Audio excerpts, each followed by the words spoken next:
இறைவா, நீயே அனைத்தும். இறைவா, நீ நன்றாக இருக்க வேண்டும். அன்னை ஸ்ரீ லோபாமுத்ரா உடனுரை தந்தை அகத்திய மாமுனிவர் திருவடிகளைப் பணிந்து ஈரேழு உலகத்தையும் காத்து அருளக்கூடிய அன்னை ஸ்ரீ உண்ணாமலை அம்மை உடனுரை தந்தை அண்ணாமலையார் பொற்கமலத்தைப் பணிந்து இந்த பதிவினை வெளியிடுகின்றோம். வணக்கம்.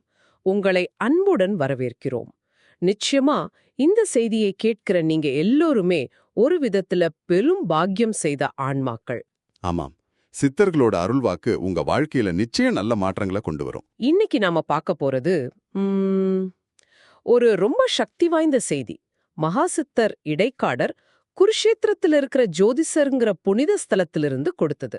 அதே இடம் பகவான் கிருஷ்ணர் அர்ஜுனனுக்கு பகவத்கீதையை உபதேசித்த அதே இடத்துல இருந்து இது அருளப்பட்டிருக்கு. இதுவே ஒரு பெரிய சிறப்பு. சரி, இந்த உபதேசத்தோட பலன்கள் என்னன்னு முதல்ல பாத்திரலாம். கண்டிப்பா.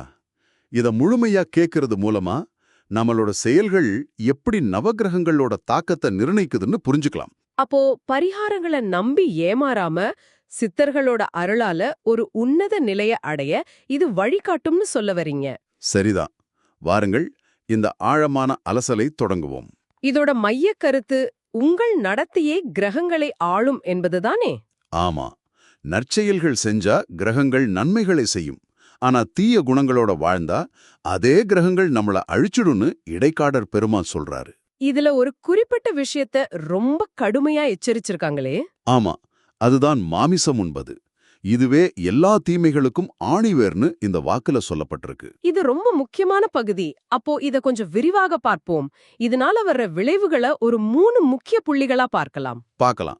முதல் விளைவு கிரகங்களோட சக்தி இழப்பு.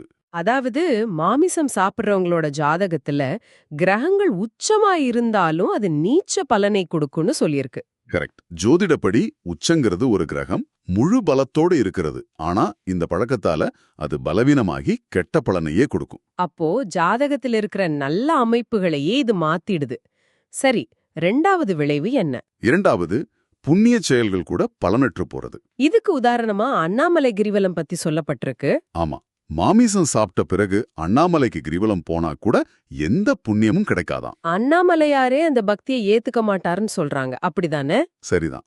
அந்த அளவுக்கு இது ஒரு பெரிய தடையா பார்க்கப்படுது. அடுத்து 3வது, அது இன்னும் கொஞ்சம் தீவிரமா இருக்கு. சித்தர்களின் சாபம். ஆமா, ஒரு உயிரை கொன்று சாப்பிடுறவங்கள புத்தி கெட்ட மனிதான்னு சித்தர் சாடுறதா குறிப்பு இருக்கு. அவங்களுக்கு சித்தர்களோட அருள் ஒருபோதும் கிடைக்காதுன்னு எச்சரிக்கிறாங்க. இது ஒரு பெரிய தாக்கம். வெளியில பார்க்க அவங்க நல்லா வாழ்ற மாதிரி தெரியலாம். ஆனா அவங்க இல்லங்கள்ல சொல்ல முடியாத கஷ்டங்களும் வரப்போற ஆபத்துக்களும் மறைஞ்சிருக்குன்னு சித்தர் சொல்றாரு. இது வெறும் உணவு பழக்கம் மட்டும் இல்ல, ஆன்மீக பயணத்தையே அழிக்கிற செயல்னு புரியுது. ஆமா. சரி, பரிகாரங்கள் பத்தியும் ஒரு முக்கியமான செய்தி இருக்கே. ராகு கேது பரிகாரங்கள் பத்தி இருக்கு. ராகு கேது திசையின் போது செய்யப்படுற பரிகாரங்கள் எந்த பலனையும் தராதுன்னு திட்டவட்டமா சொல்லியிருக்கு. அது மட்டும் இல்ல, அத செய்யறவங்களுக்கும் சொல்லியவங்களுக்கும் பாவங்களும் மர்ம நோய்களும் வரணும் எச்சரிக்கை இருக்கு. ஆமா, உண்மையான மாற்றம் நடத்தையிலிருந்து தான் வரணும், சடங்குகள்ல இல்ல. இவ்வளவு தடைகள், எச்சரிக்கைகள், அப்ப இதுக்கு என்னதான் தீர்வு? அதுவும் அந்த வாக்கில் ரொம்ப அழகா சொல்லப்பட்டிருக்கு. அதுதான் இதோட உச்சகட்டமான பகுதி. சொல்லுங்க. கஷ்ட காலத்திலும் உண்மையான பக்தியுடன் இறைவனை மட்டும் நினைத்தால் உங்களுக்காக நான் கிரகங்களின் பாதையை மாற்றுவேன், இது சத்தியம் அப்படின்னு சித்தர் உறுதியளிக்கிறார். ஆஹா, இந்த ஆழமான அலசலோட இறுதிச் செய்தி இதுதான். மனிதர்கள் தங்களை திருத்திக்கிட்டு நல்வழிக்கு திரும்பணும். ஆமா, சித்தர்கள் நமக்கு உதவ தயாரா இருக்கிறாங்க. ஆனா அதை பெறுகிற தகுதியை நாம வளர்த்துக்கணும். ரொம்ப அருமை. இப்போ உங்களுக்காக ஒரு சிந்தனை. இந்த தெய்வீக அருளை பெறுவதற்கு தகுதியானவரா மாற இன்னைக்கு உங்க நடத்தையில நீங்க என்ன ஒரு சின்ன மாற்றத்தை செய்ய முடியும்? இந்த அருமையான சிந்தனையோட சித்தர்களின் இந்த மேலான செய்தியை கேட்ட உங்களுக்கு எங்க நன்றிகள். இந்த உலகளாவிய செய்தியை எல்லாருக்கும் கொண்டு சேர்க்கிறது அது ஒரு முதல் தர உயர் புண்ணியம். அதனால இத உங்க வாட்ஸ்அப், ஃபேஸ்புக், எல்லா சமூக ஊடகங்களிலும் பகிர்ந்துக்குங்க. ஆமா, இதுக்கு எந்த பதிப்புரிமையும் கிடையாது. எல்லாரும் இலவசமா பதிவிறக்கம் செஞ்சு பகிரலாம். ஓம் அன்னை ஸ்ரீ லோபாமுத்ரா உடனுரை தந்தை அகத்திய மாமுனிவர் திருவடிகளில் சமர்ப்பணம். சர்வம் சிவார்ப்பணம்.